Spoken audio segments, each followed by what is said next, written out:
और लगभग अभी 14 विधानसभाओं के अंदर ये झुग्गी सम्मान यात्रा अपनी यात्रा का पड़ाव पूरा कर चुकी है।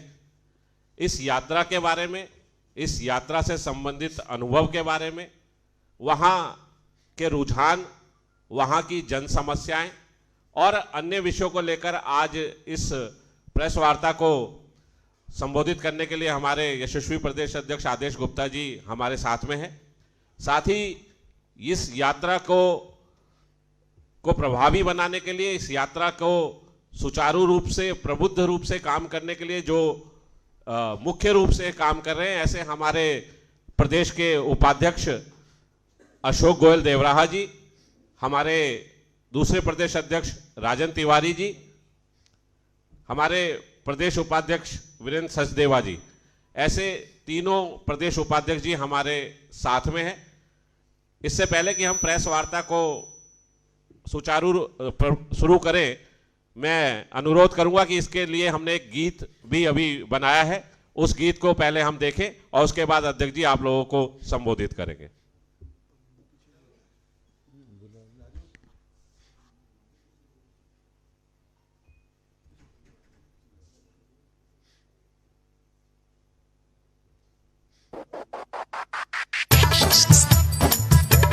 झुग्गी को स्वच्छ बनाएंगे, झुग्गी को स्वच्छ बनाएंगे, झुग्गी को सम्मान दिलाएंगे। सुनो सुनो भाई झुग्गी वाले आ गए, बीजेपी वाले, झुग्गी का अब होगा विकास। आज जिसका जिक्र अभी आदित्य जी कर रहे थे, हमारे प्रेस वार्ता में अशोक गोयल जी जो उपाध्यक्ष हैं, राजन तिवारी जी और वीरेंद्र सचदेवा जी और प्रवीण शंकर कपूर जी, सभी हमारे मीडिया के मित्रों, ये हमने 15 अक्टूबर विजयदशमी के दिन से इस यात्रा को प्रारंभ किया था और जिस तरह से झुग्गी सम्मान यात्रा को पहले दिन से ही जो जन समर्थन, प्यार, स्नेह मिला, वो वास्तव में जब पहले, दूसरे, तीसरे दिन कांग्रेस और आम आदमी पार्टी के लोगों ने उसका यह कहते हुए विरोध किया कि ये तो भारतीय जनता पार्टी के लोग झुग्गी में जाने का नाटक कर रहे हैं, ड्रामा कर रहे हैं। वास्तव में उनका कहना और उनका डर बिल्कुल सही था, क्योंकि जब हम लोग अंदर झुग्गियों में गए, क्लस्टर में गए, तो हकीकत पता लगी।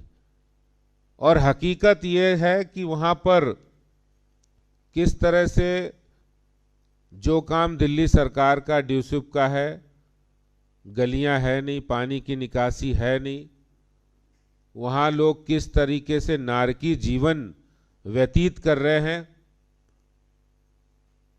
पानी जो सरकार ये कहती हो पानी फ्री, वहाँ पर पानी की लाइन में खड़े होके पैसे देकर पानी लोग पी रहे हैं और जो पानी आ रहा है वो गंदा पानी आ रहा है। एक जगह नहीं है, 15 अक्टूबर से कल तक हम 14 विधानसभाएं कर चुके हैं और 14 में 14 विधानसभाएं ऐसी हैं जहां क्लस्टर के अंदर पानी लोगों को नसीब नहीं हो रहा साफ। पीने के पानी के लिए लोगों को पैसे देकर कार्ड बनवा के दिल्ली जल बोर्ड के पॉइंट पर पानी खरीदना पड़ रहा है। और जब हमने लोगों से बात की, हमारे पास खुद ही कई बुजुर्ग महिलाएं आके मुझे घर पे ले गई, अपनी झुग्गी में ले गए, बिल दिखाया उन्होंने। और इसके लिए हम अलग से भी बात करेंगे, लेकिन मैं आपको ये अनुभव बता रहा हूँ, हमारे पास एविडेंस है। लोगों के बिल, जिनका एक एक बल्ब जल रहा है, जिनको एक ट्यूबलाइट है, उनके 1000 रुपए के बिल आ रहे, 1000 के, 2000 के।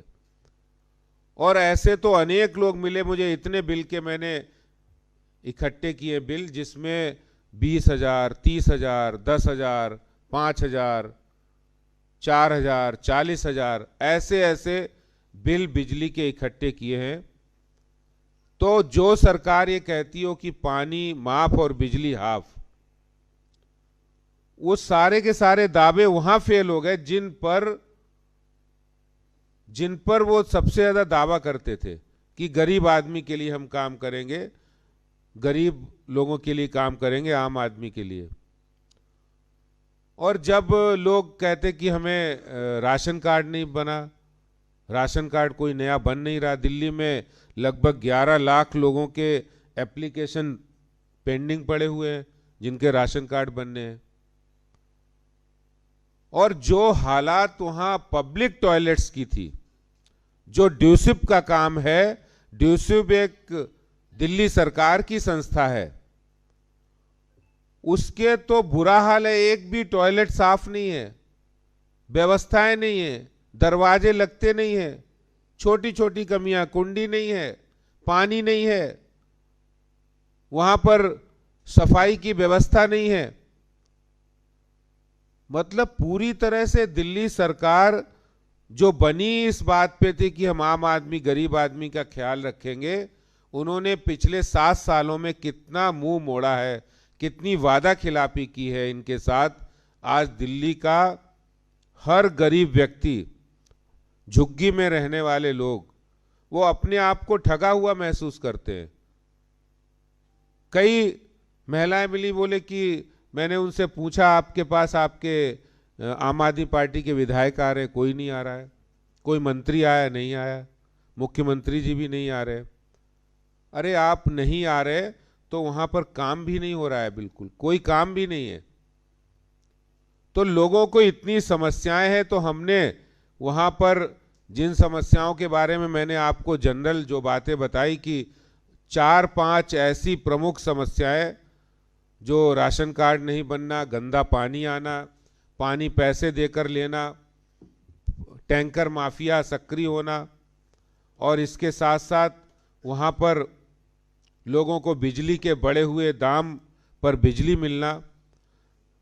ये महरौली विधानसभा में एक क्लस्टर था, उसमें मैं गया तो वहाँ पर वो बता रहे मुझे 10 रुपए यूनिट की बिजली देनी पड़ रही है।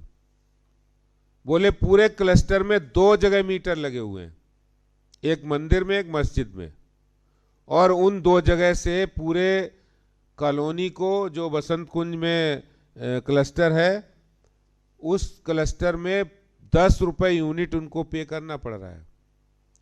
तो ये हालात झुग्गी सम्मान यात्रा के माध्यम से जब पता लगा, तब असलियत मुझे पता ये लगी कि इसीलिए आम आदमी पार्टी के लोग इतना विरोध कर रहे थे कि आप झुग्गी में जाएंगे तो आपकी पोल खुल जाएगी, आपकी असलियत खुल जाएगी, केजरीवाल की असलियत खुल जाएगी। ये दर्द जानने के लिए और जिस तरह का जो वहां समर्थन, जो वहां पर प्यार लोगों का मिला है, प्रधानमंत्री मोदी जी की योजनाओं की जानकारी लेकर वहां हमने फ्री वैक्सीनेशन के बारे में जब बात की तो 95% लोग, कभी 90% लोग वैक्सीन की डोज लगवा चुके हैं। यानी प्रधानमंत्री जी का जो वैक्सीनेशन 100 करोड़ प्लस वैक्सीनेशन, उससे काफी खुश नजर आए लोग। और इसके साथ साथ एक बात, जो कुछ लोगों को जो गरीब कल्याण अन्न योजना प्रधानमंत्री जी के द्वारा दी गई, उसमें कुछ लोग जरूर ऐसे परेशान दिखे जिनके राशन कार्ड नहीं होने से उनको वो मुफ्त राशन नहीं मिल पाया। तो ये झुग्गी सम्मान यात्रा के माध्यम से हमने ये भी पता किया कि राशन कार्ड अगर बने होते तो शायद इतनी बड़ी संख्या में कोरोना के समय प्रवासी लोगों का पलायन नहीं होता, वो यहाँ से भागने के लिए मजबूर नहीं होते, क्योंकि उन्हीं लोगों को जो दिल्ली को संवारने और सजाने का काम करते हैं, उन्हें बाहर जाना पड़ा, मजबूर होना पड़ा। प्रधानमंत्री जी की उज्ज्वला योजना, हम लोग हर क्लस्टर में जाके सर्वे करके उज्ज्वला योजना दे रहे हैं। स्वनिधि रेहड़ी पटरी वालों को लोन, वो भी वहाँ दे रहे हैं। सुकन्या समृद्धि योजना का लाभ भी उनको दे रहे हैं।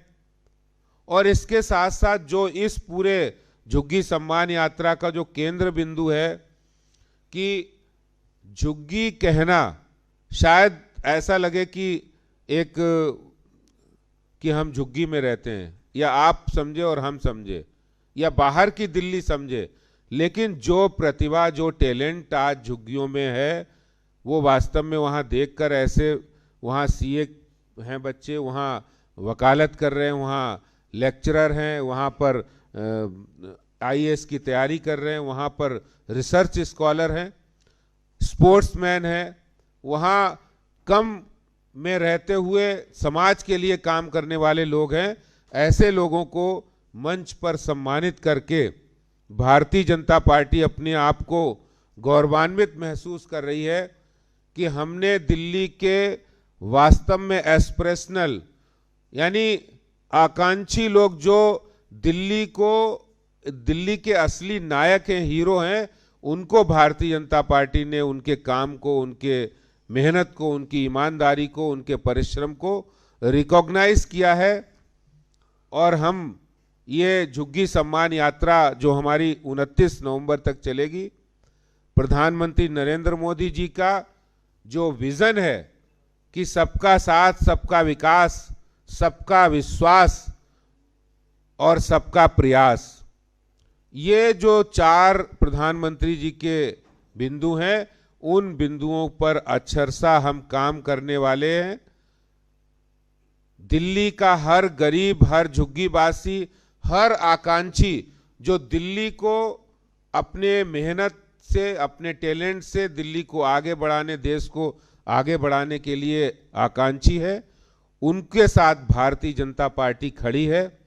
उनकी न्याय की, उनके सम्मान की, उनके स्वाभिमान की और उनके अधिकार की लड़ाई लड़ने की ये झुग्गी सम्मान यात्रा जो प्रारंभ हुई है वो दिल्ली के हर क्षेत्र में जाएगी। हर एस्पिरेशनल व्यक्ति जो दिल्ली के अंदर कुछ करना चाहता है, मैंने ये पाया है कि दिल्ली वास्तव में, कहते हैं कि दिल्ली देश का दिल है और दिल्ली देश की राजधानी है। तो अगर दिल्ली देश का दिल है तो दिल्ली का दिल अगर कहीं बसता है तो ये दिल्ली के जो क्लस्टर हैं, झुग्गी बस्तियां हैं, उनमें बसता है। और इसीलिए भारतीय जनता पार्टी उनके सम्मान के लिए, उनके स्वाभिमान को जगाने के लिए हम लोग आगे आए हैं और प्रधानमंत्री जी की योजनाओं को, उनके कार्यक्रम को, उनकी नीतियों को आगे बढ़ाते हुए उनके जीवन स्तर में कैसे परिवर्तन और सुधार आए, इसके लिए हम लोग काम करेंगे। यही बात कहने के लिए मैंने आपको यहाँ बुलाया है। और मैं समझता हूँ कि आप सब लोग बहुत अच्छा आपने इसको कवरेज भी दिया है, क्योंकि एक गरीब से गरीब व्यक्ति की आवाज़ को उठाना हमारा फ़र्ज है, उनकी समस्याओं का समाधान करना हमारा फ़र्ज है। और उस फ़र्ज को निभाते हुए आपने भी उसमें अपना फ़र्ज निभाया है। मैं इस पूरी यात्रा में, उस पूरी यात्रा में हमने देखा है कि हमारे केंद्रीय मंत्री, पूर्व मुख्यमंत्री, केंद्रीय पदाधिकारी, सभी लोग हर यात्रा में कोई ना कोई उपस्थित रहा है। और एक यात्रा में लगभग 5 से 6 हज़ार लोगों को हम लाभ पहुंचाते हैं किसी न किसी रूप में, और लगभग 10 से 15 हज़ार लोगों से हमारा संपर्क होता है। और इसके साथ ही साथ लगभग एक यात्रा में हम 10 किलोमीटर के आसपास चलते हैं, जिसमें पैदल चलना है, रिक्शे से चलना है। तो कुल मिलाकर लगभग हम 14 यात्राओं में 130, 35, 40 किलोमीटर हमने यात्रा की है। ये 29 नवंबर तक जारी रहेगी। भारतीय जनता पार्टी गरीबों की, आम व्यक्ति की, झुग्गी वासियों के साथ खड़ी है और उसके लिए संघर्ष करेंगे। बहुत बहुत धन्यवाद। नाम हिमकॉम एंटरप्राइजेज, जहां कंप्यूटर और लैपटॉप की होम सर्विस की सुविधा है। आप यहां से कंप्यूटर खरीद व बेच सकते हैं। साथ ही साथ यहां के कंप्यूटर एंड लैपटॉप को किराए पर भी ले सकते हैं। किराया मात्र 500 रुपए से शुरू। तो देर किस बात की, उठाइए फोन और कॉल कर दीजिए दिए हुए नंबर पर। हमारा नंबर है 7289918519।